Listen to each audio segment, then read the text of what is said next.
the requirement and is 7 short. So the 7 that we would provide on this site will actually meet the Housing Needs Survey's requirements.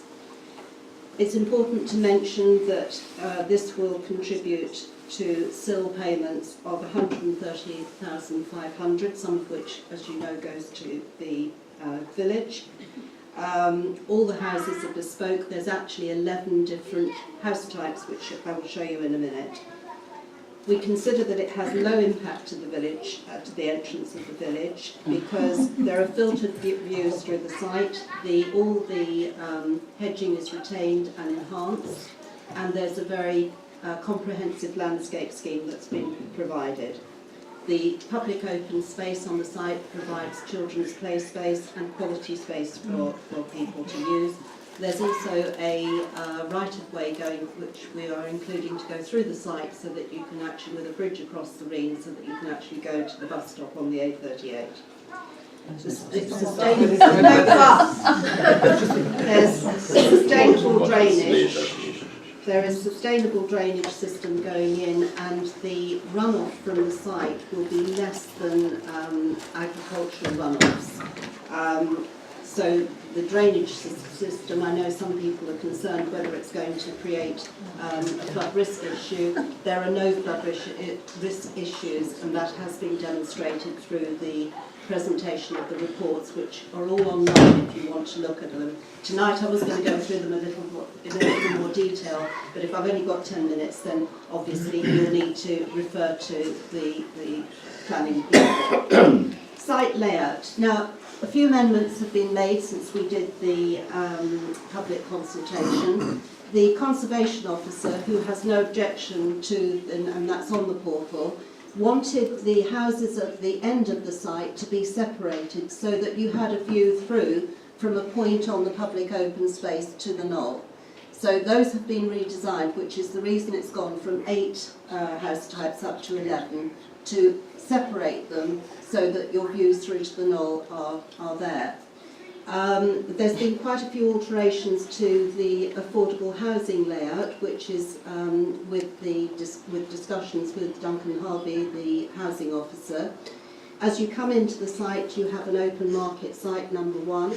You then have 2 affordable housing units. You then have the 4-bedroom affordable unit. And then on the other side you have 2, which I'll show you the actual elevations in a moment. You have 2 3-bedroom semi-detached, and then the flat is 1 flat on the ground floor, 1 flat on the first floor. Both have their own individual entrance, and it looks like a house.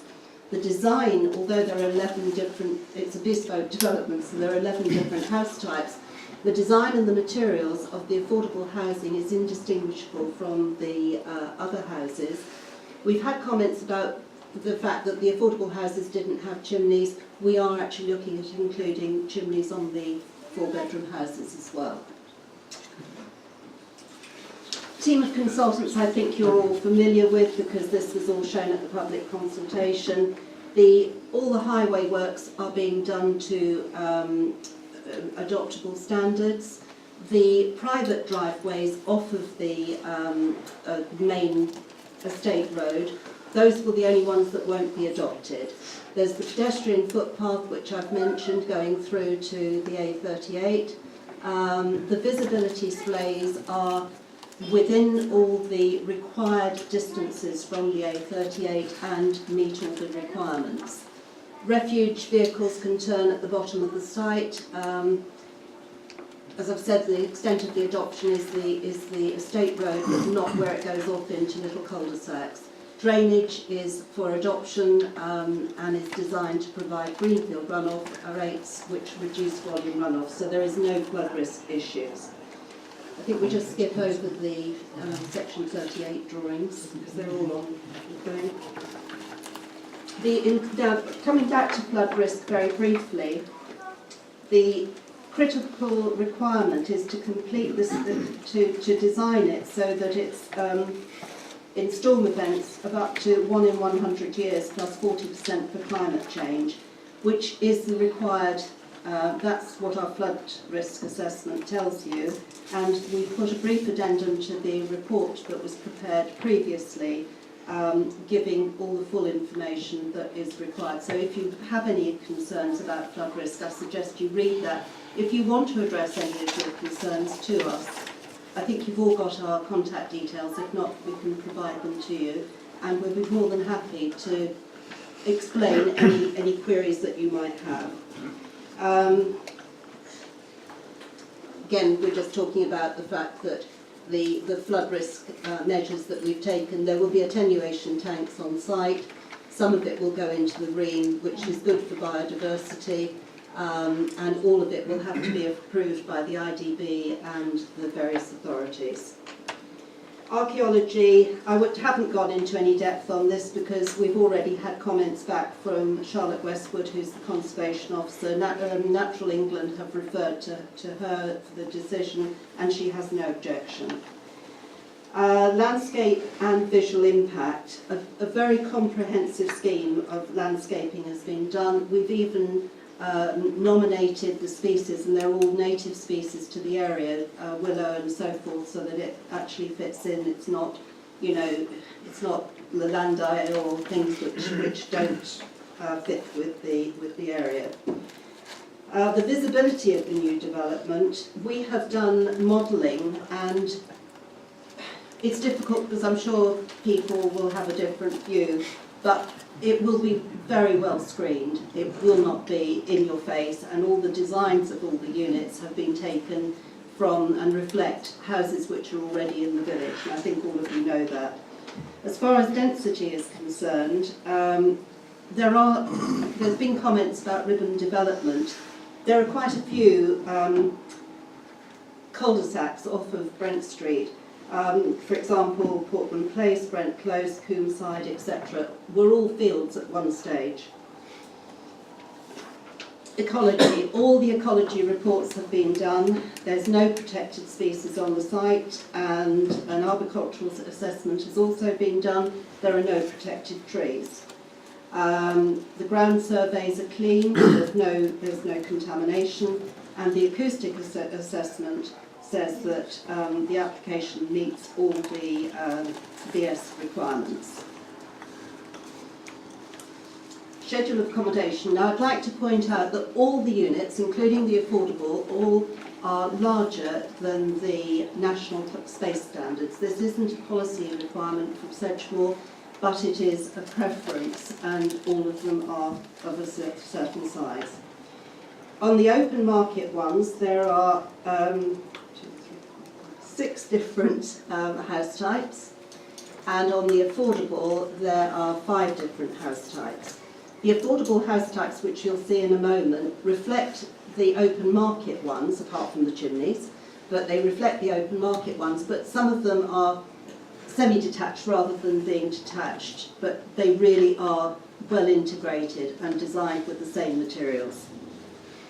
Right, now we go to the 11 house types. This is the 3-bedroom house type, which is well designed, individual, and has attractive windows and doors, and a good layout. I'm having to skip through this, I'm sorry, I'm not deliberately trying to race through. This house type is a 4-bedroom with garage, and then there's the plan of that. This one is very typical of the area, with the parapet, stone parapets on the end, and I've seen there's quite a few in Brent Knoll like that, and it's in sort of natural brick with a tiled roof. Then the next house type is render and brick, and that is another 4-bed with a garage. And then there's another one which is render and brick, which is a 4-bed with an integral garage. So we really have run the changes. These are quite individual properties. Another red brick one, all red brick, under a tiled roof with an integral garage. These are, the 4 beds are all detached. Then we come to the affordable housing, and this is a two of these. This is the one-bed flats. Now, as you can see, it looks like a house. It doesn't look like flats. You've got an entrance for the ground floor on the front, and you've got an entrance for the first floor at the side. So it fits in with the street scene without looking like a block of flats. It's just two flats, and that's all we've got. Then you've got the two-bed semi-detached, which are brick under a tiled roof, which reflect the same style windows as we've got on other open market houses and the same sort of door. Then you've got the four-bedroom house, which is brick under a tiled roof, which again reflects others on the site. And then you've got the three-bedroom semi-detached, which are rendered under a tiled roof. We've then done a comparison of the open market with the affordable. That's an open market, that's an affordable. Apart from the chimney and the fact that those are semi-detached, the actual house type is identical. This one isn't identical. In fact, I think I've noticed that I could have found another one which was actually more identical, but both of them are the same materials and there's a great deal of similarity, same sort of size and footprint. Then we go to the architectural elements that we've taken from the village and where we've taken them and where they are on the site. I think all of you have seen this before. We've then got the materials, which are all typical of the materials used locally in the village. We then have the street scene, which I think you'll agree is very attractive. And we've then got a summary of the changes that we've made. Plots 16, 17 and 18 at the bottom of the site, which I mentioned to you, have been changed so that there's a view of the knoll. 2, 3, 5 and 6 will have chimneys incorporated, and the four-bedroom affordable unit has been relocated to a position that the housing officer wanted. Conclusion. How am I doing time-wise? Okay. Okay. To conclude, and I'll read this rather than do it, there are 18 1, 2, 3 and 4 bedroom quality family homes, individually designed to complement the distinctive character and atmosphere of Brent Knoll, providing a sustainable residential extension to the village, linking directly to the bus stop on the A38, supporting the local services and infrastructure, enhancing the existing green edge to the A38, with filtered views through the site, respecting the village access, safe access and egress from Brent Street to the site, providing quality open space and play space within the development. Sustainable drainage, enhancing biodiversity and improving local water quality with a future-proof flood prevention strategy, delivering 7 affordable units, 1, 2, 3 and 4 bedroom, commuted sum of 14,375 towards Station Road, engagement with local residents we've had, and we have not only had on this one but the previous one where a lot of the elements are the same, and delivering quality and enhancement, we feel, with a professional team, and still contributions of 130,500. Thank you for your time. Thank you.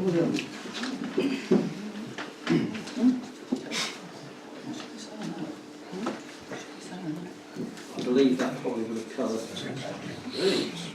good briefing.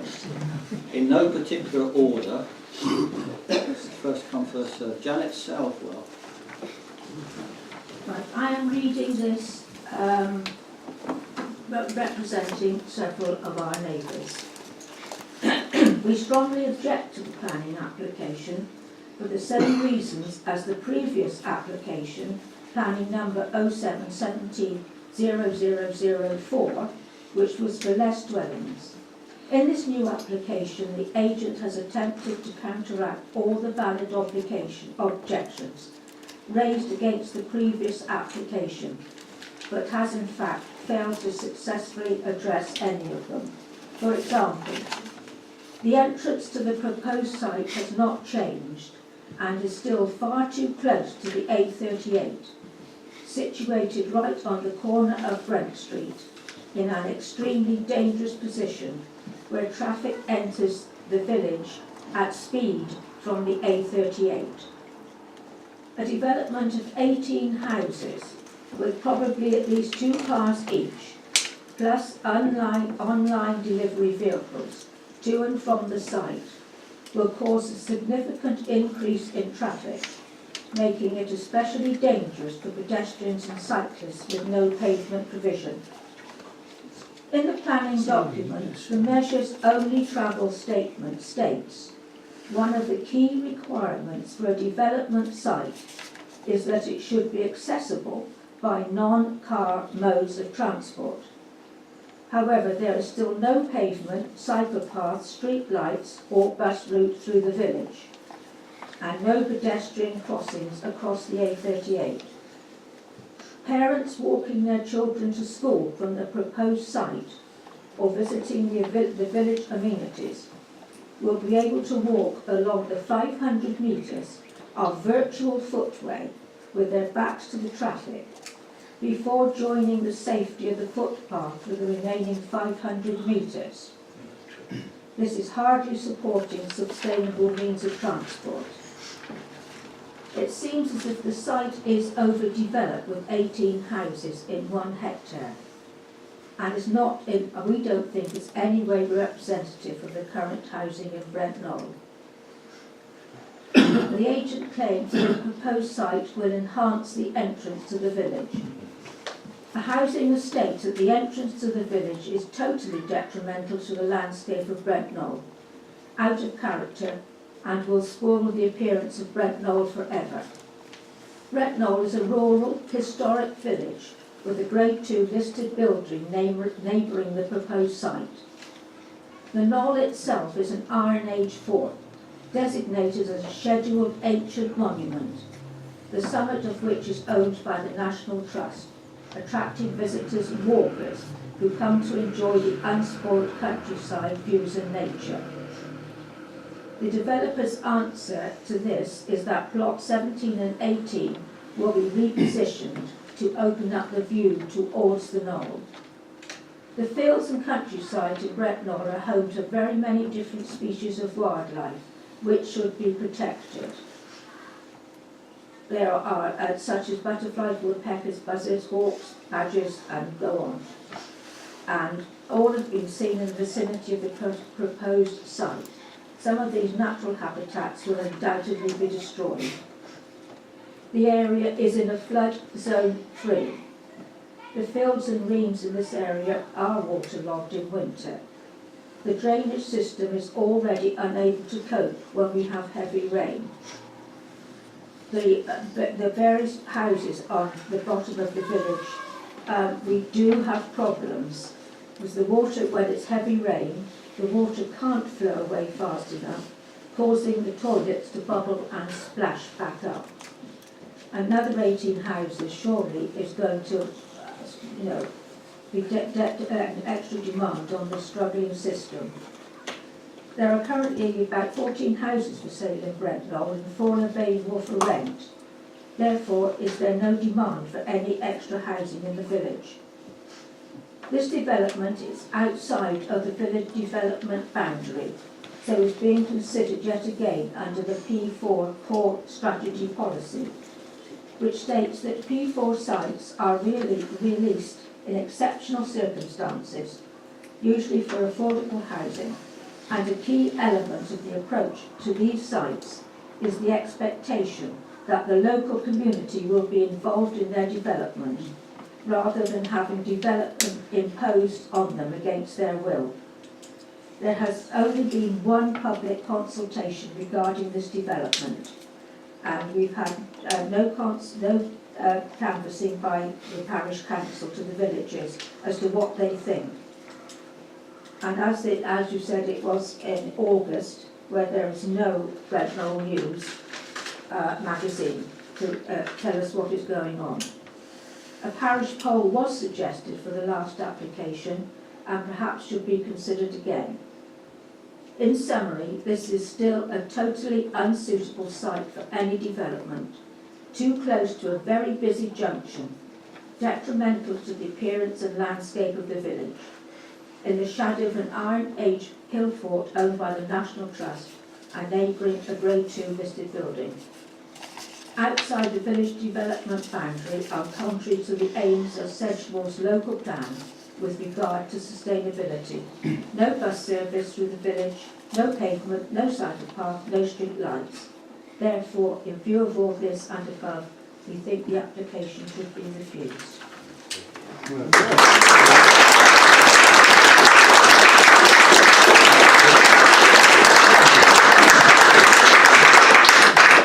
I hope you're going to send your comments to Sedgemoor, Yes. just to us. No, to Sedgemoor. Thank you. Sean Dyke. Are you going to say the same thing, Sean? No. I will try not to replicate it, but here I go.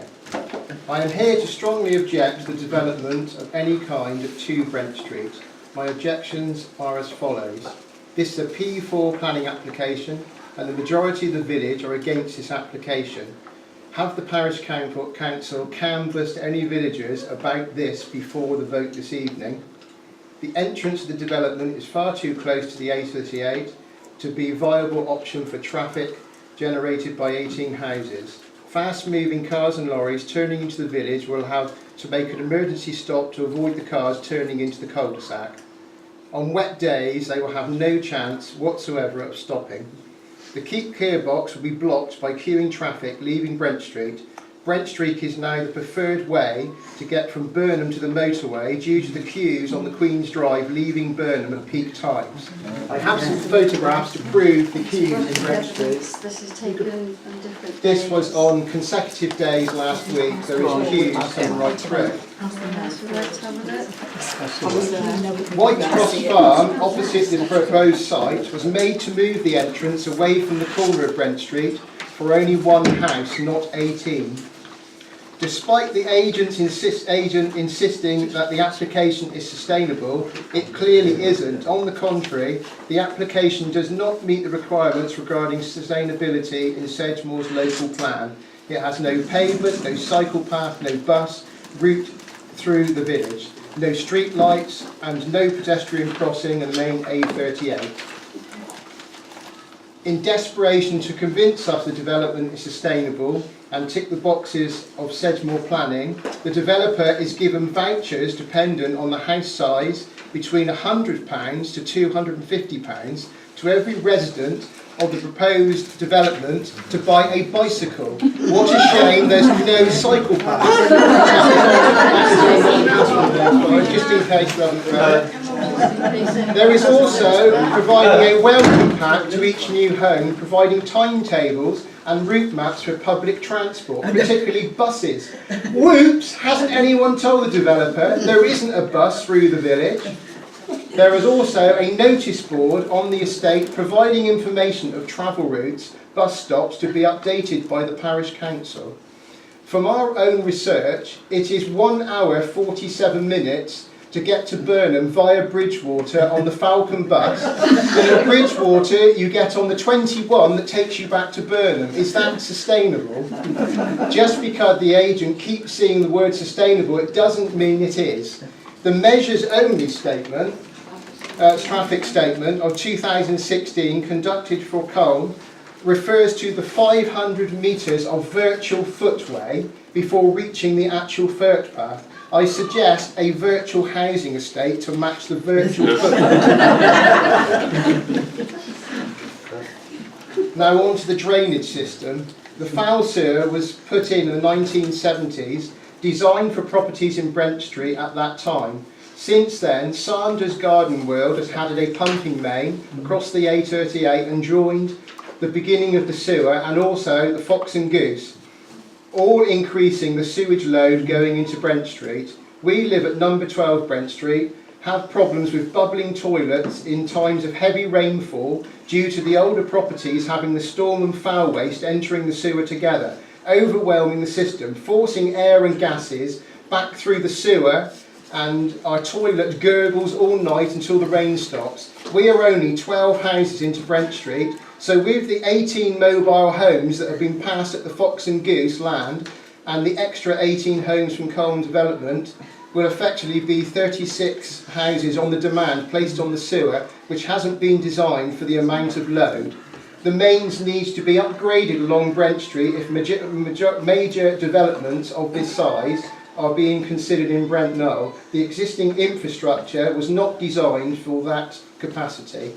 Now on to the stormwater. This is a flood-free zone, it's a very wet field, and I provide photos here of the field with flood water. If the parish council would like to see some of that. Cast them out.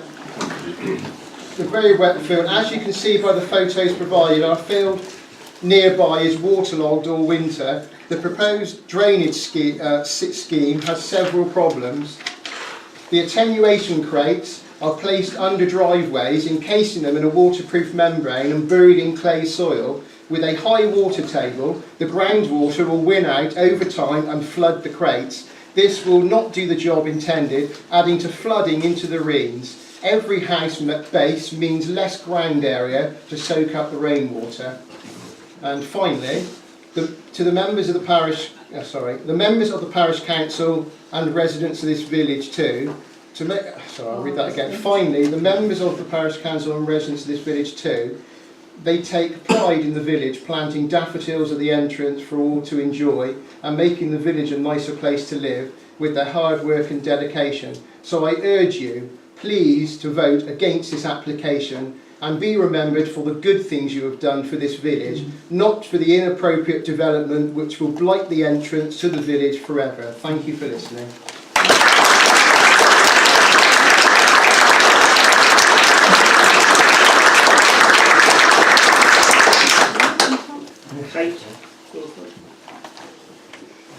My name's Kate Wilford. I live at number 1 Brent Street. Aren't I the lucky one? Sean has just reminded me that, if those crates ever burst, overflow, who's in direct line? We are. And I will not be a happy woman. I'm not going to... Most of what I've got written down has already been said, but I just would like to repeat. The traffic assessment on the planning was conducted in 2016. Surely that is now out of date. The fact that there's no footpath, I think, is a problem to us all. The wonderful bus that goes by, goodness knows if it ever stops. The speed it goes up the A38, which I can see from my kitchen window, you're very lucky if you get a chance to stop it. I was told at the consultation that there had been no accidents at the junction, yet in your own report of this planning, it says that there were 3 serious accidents and 8 slight accidents up to 2016 when that report was made. To carry on about the utilities, we were told last year when there was a gas leak outside number 1 and number 3 that the gas main is now very old and it only needs 1 or 2 more leaks and the whole gas main will have to be replaced. I would urge the council, the parish council, to consider what are the exceptional circumstances and clear and demonstrable benefits that the village will receive if this planning application goes ahead. The safety issue is my greatest worry, and you can imagine where we live. It's going to get worse. I leave that with you. Thank you.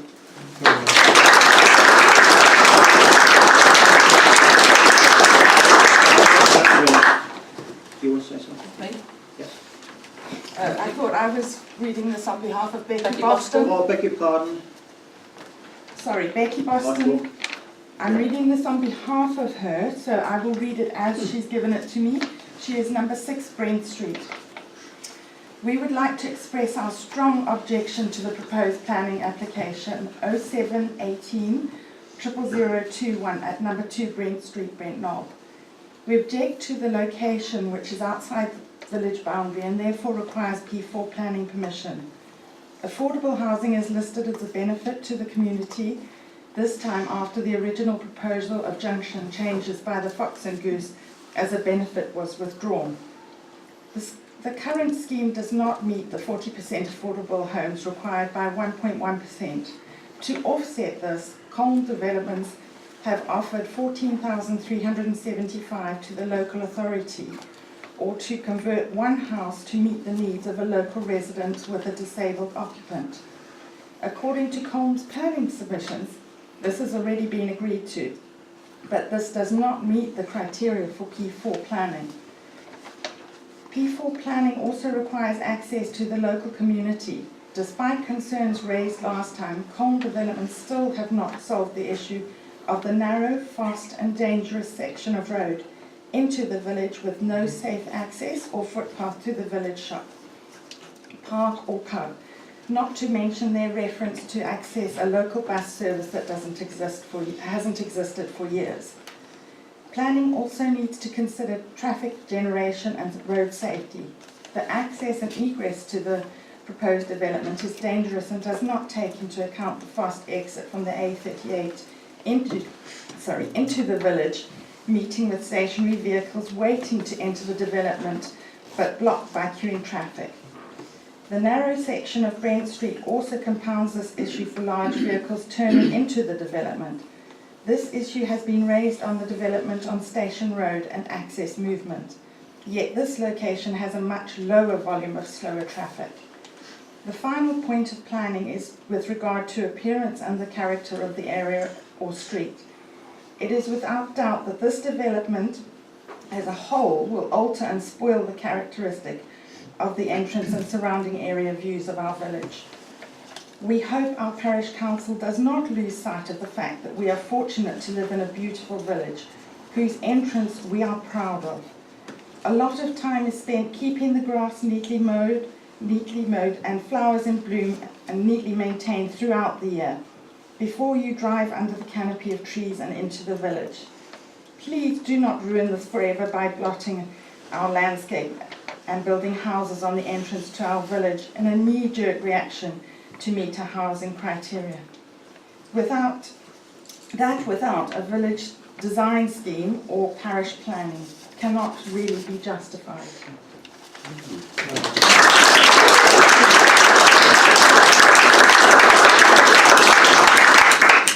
Andrea?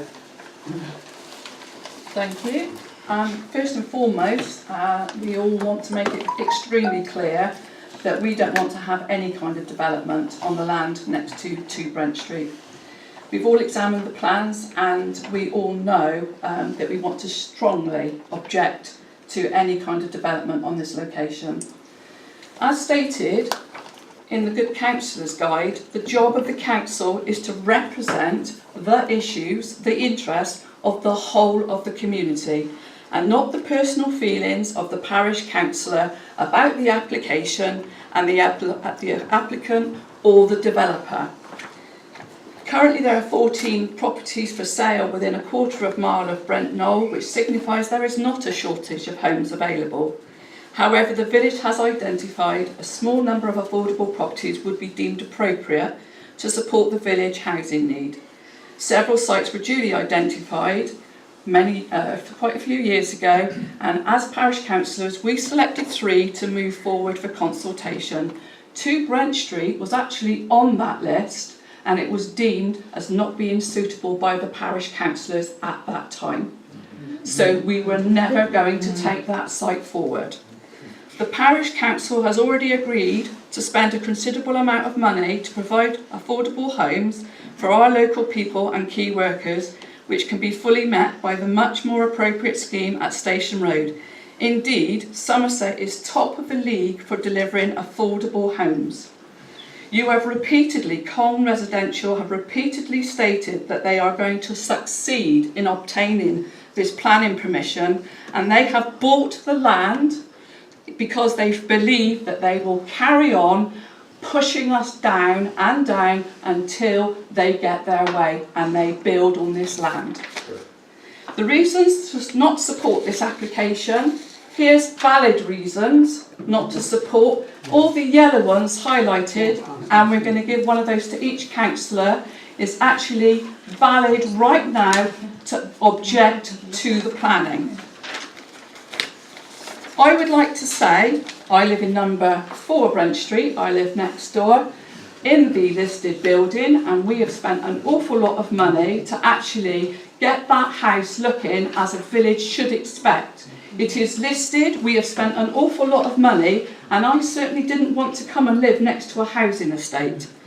I suggest that together, all of us, we should write a 5-year parish development plan to stop developers and anyone else who wants to spoil the village that we live in, and the wishes, and our wishes are recorded for the prosperity of our own village, for us to enjoy and to have what we want and not what we are being bullied into accepting.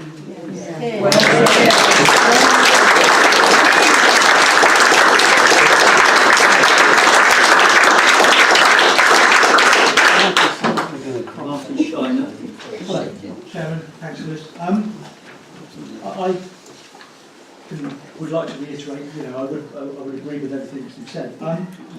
I would like to draw everybody's attention to two very weighty documents that I did read, most of, 950 pages and 400 pages plus appendices, which was the Sedgemoor District Council Proposed Submission Local Plan and the Sedgemoor District Council Local Plan Sustainability Appraisal. I assume that all of the parish councillors read those, given that they're going to be making a decision based on these documents. They were both published in 2017, I believe. Yeah, so I read most of them, and they were obviously prepared at great expense to us local taxpayers. And a couple of sections really jumped out to me, most of them to do with sustainability. Transport, infrastructure, flooding, but the other one was that fundamentally Sedgemoor and Somerset need to build houses, but they need to build them in places where there are jobs, where there are opportunities for young people, where there are opportunities for education. We're a tier 3 village, I believe, not tier 1, not tier 2. And I've got a figure here from, I think it's the local plan priority that says to ensure development in Sedgemoor supports the principles of sustainable development and delivers sustainable communities whilst respecting the diversity and function and character of Sedgemoor's towns, villages and countryside. Now this is the plan 2011 to 2032. It's on page 11. And what that says is that tier 3 villages in Somerset, it's the whole of Somerset, I don't know how many there are tier 3 villages, but I would hazard a guess that there's probably around 1,000, need to build 650 dwellings in total between now and 2032. Okay, so between now and 2032 is 15 years. So I would put it to you that that's less than 1 dwelling a year in each of those tier 3 villages. All the other development should go in tier 1 and tier 2, which is places like Bridgewater, Taunton, the overall, that's tier 1, Burnham, Highbridge. The other thing is that Sedgemoor has said that they want to prioritise Isleport as a local employment centre, which is great. We can all see the building there. So I'm assuming that some of the people that may or may not live in these used houses might want to commute to Isleport. How do we think they're going to get there? I heard it said that somebody mentioned that they might want to ride a bike. And you care to join me, because I cycle 6,500 miles every year. And I tell you something, when I commute to Bridgewater, the junction at the M5 and then the other one at Isleport are, you can be a bit suicidal, let's put it that way. You try doing that at 8 o'clock, it's just not a sustainable development from a transport point of view. Just that Sedgemoor's own document says that it should not go ahead. I suggest all you councillors try reading some of the documents that have been produced at our expense. Yeah? And then you'll see that this development just shouldn't go ahead. That's really all I've got to say. I mean, my letter will echo most of what's been said by everybody else, plus all these points. Thank you. Thanks.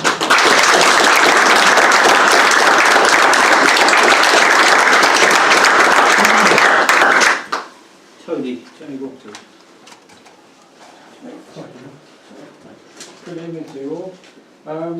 Some of the items I put down were crossed out because they've already been mentioned. I'm totally in agreement with everything everybody has said so far. I'm against this application. If I can elaborate on a few things. At the meeting in May, I was told that the exact location of the entrance had been moved a few feet more down into Brent Street. I cannot see how this is going to happen when between the existing gateway and the ditch, which is the boundary of the field, there's a bus stop, a telegraph pole and a roadway sign for a dual carriageway, all in the way of this movement. If you also move the entrance down, it would give less vision to take exit from that development, because if these signs are in the way, they've already said that the hedges will remain, so there's going to be even less vision for pulling out down the road.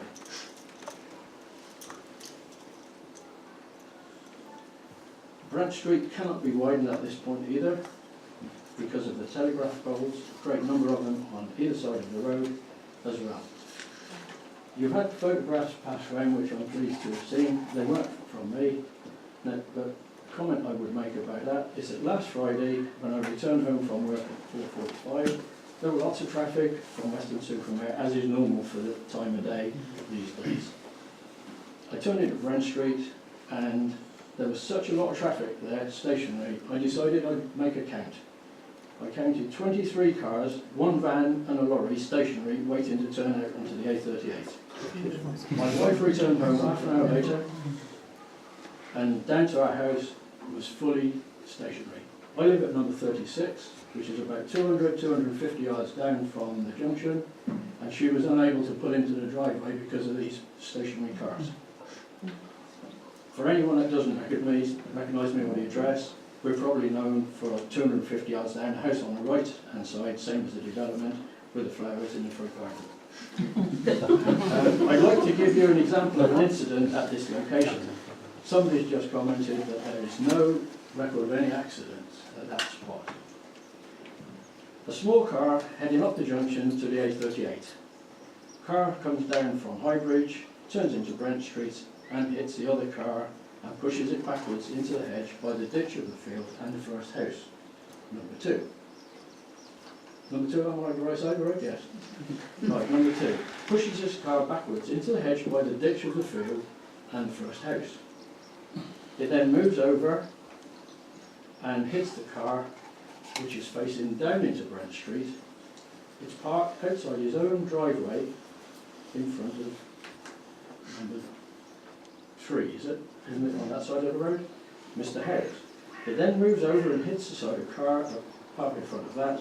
The owner of the car is lucky. He's carrying the shopping into his bungalow. His wife, however, is unloading the other shopping on the passenger side of the car, and when this car hits it sideways, she's knocked down by her own car. Could this may never happen, you may think, but you'd be wrong. The wife of the car coming from Highbridge, who happened to be a local driver as well, she went through the front windscreen and suffered head injuries and almost lost the sight of an eye.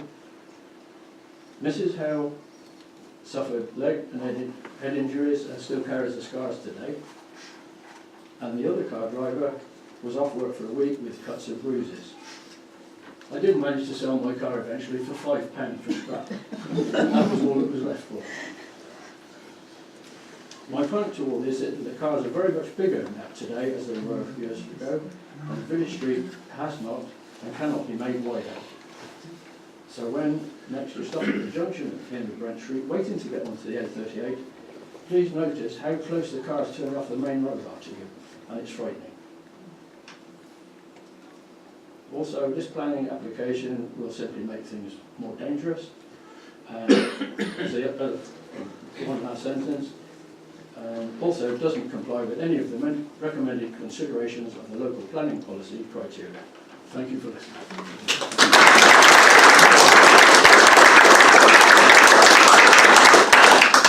Finally, Sheila Berry. Thank you. Really, how can I follow that?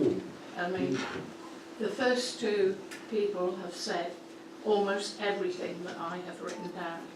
I object to this application and reiterate everything that they have said wholeheartedly, because here are my notes and you can read them, but they are identical in many ways to what the first two speakers said, so I won't bother you trying to say or reiterate more. But please, just listen. Look at the policy. P4. It's supposed to be for the benefit of the residents of the village. Think about it. Where is the benefit? I leave it there.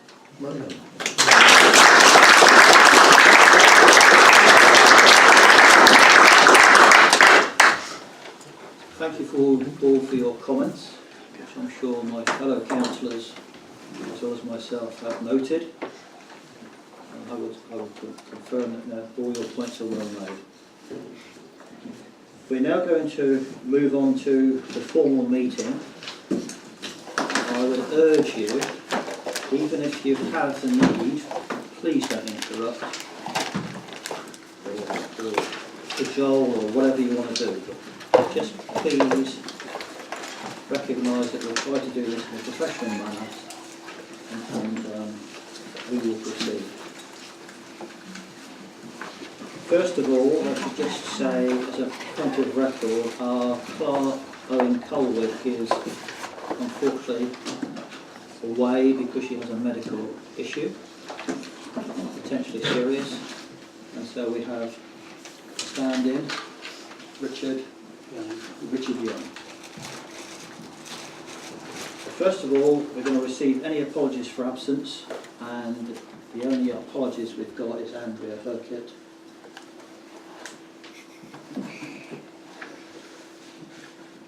I guess we'll be leaving the room when we discuss it. I'm not going to stay for the meeting now. Sorry? I'm not going to stay for the meeting now. Right, okay, thank you. So moving on to point 2. Yes. I would like to make a declaration. Yeah.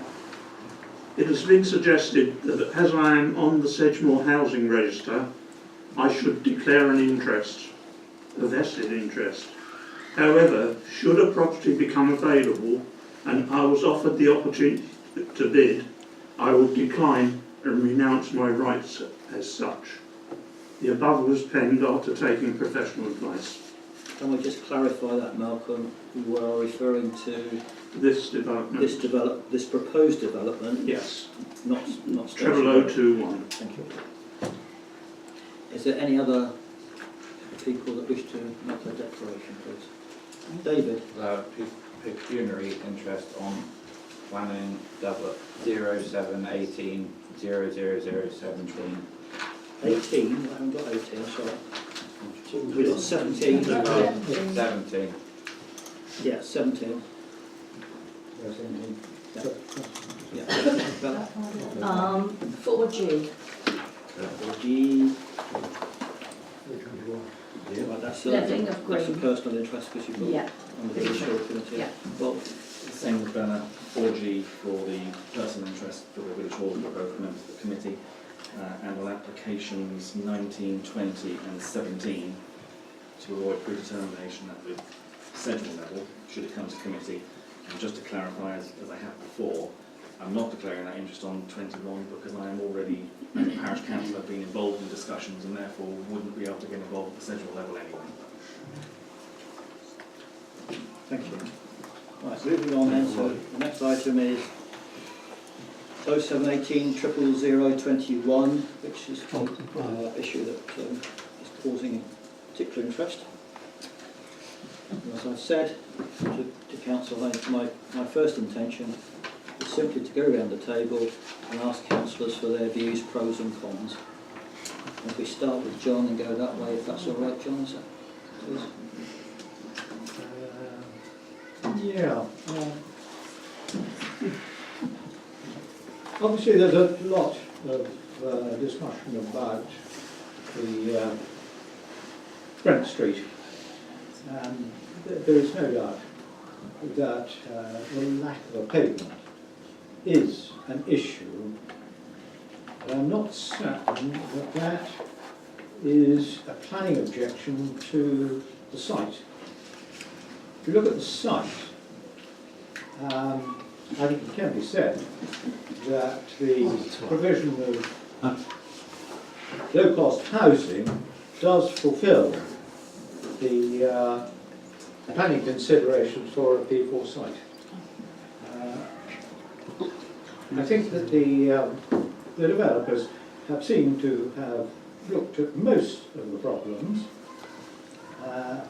It is very difficult individually to say whether the drainage is satisfactory for the area, and really the only people who can actually make a decision on that is the local drainage board. And as far as access is concerned to the site, I think individuals are not able to make an objective decision as to whether it is satisfactory or not, but I do know that going back up 3, if not 4 years, Somerset County Council have already stated that they do not see a problem with the entrance exit to the site. So I don't think that that can be used as an objection to the planning. Clearly a great deal of work has been done to make an attractive looking site.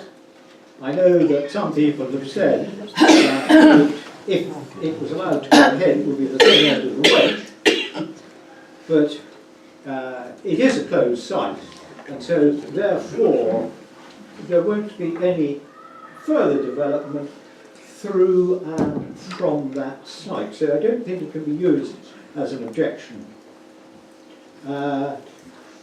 Trees, well, I think the question of the environment in the trees has been addressed, and I think on balance I can't find any planning objections to the development.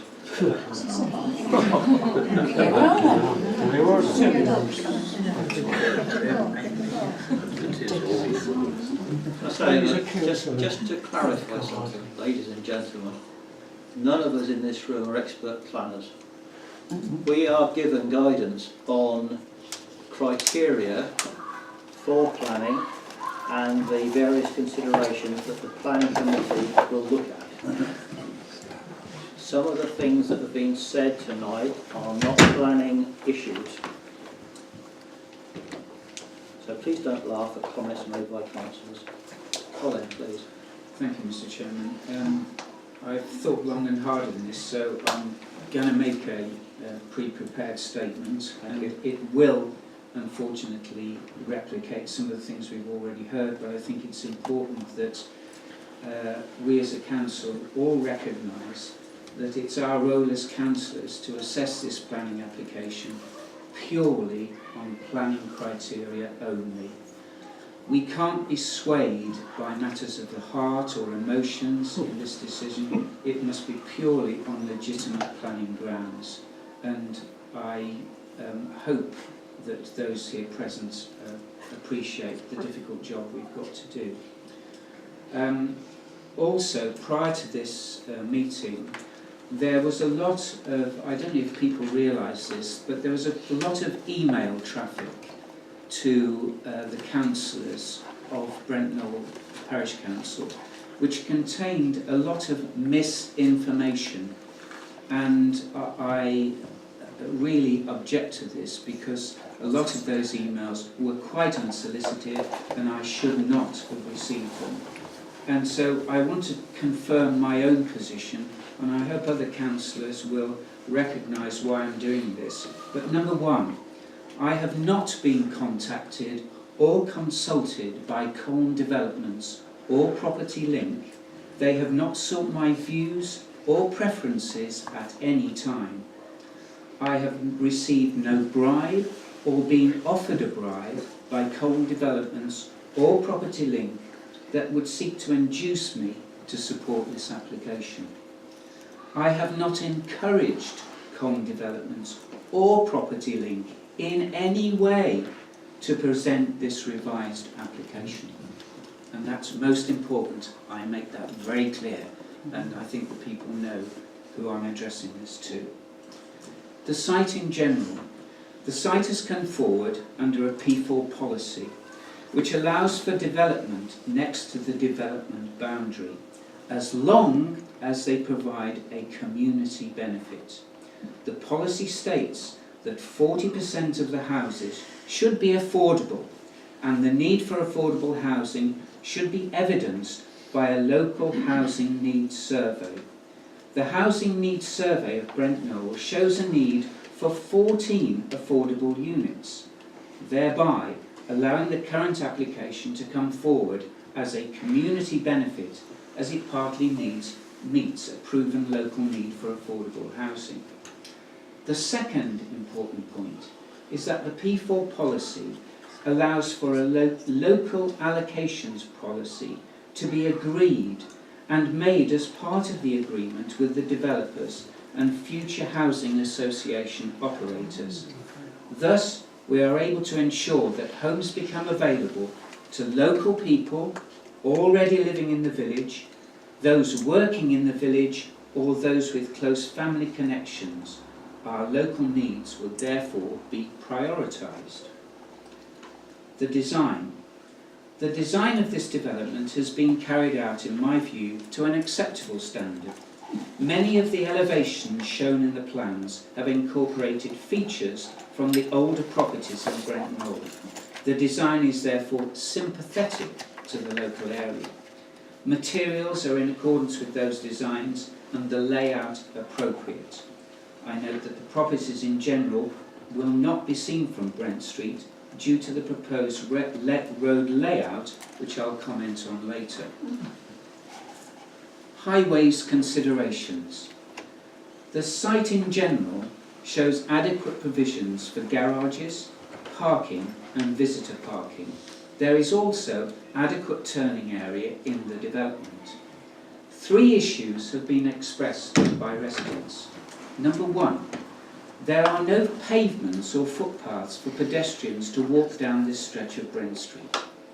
However, this applies to much of Brent Street from the junction of the A38 to the post office. There is a white line available that designates a walking area. The designated area starts adjacent to number 1 Brent Street. Please, councillors should know better, even if they're not attending the meeting. Oh. And you said you were going to leave, actually. The designated area starts adjacent to number 1 Brent Street and terminates to a proper footpath in the area of Portland Place. Unfortunately, the designated area can't be used properly because residents park their cars across this designated area, and I witnessed that today at 1 o'clock when I arrived back from Exeter.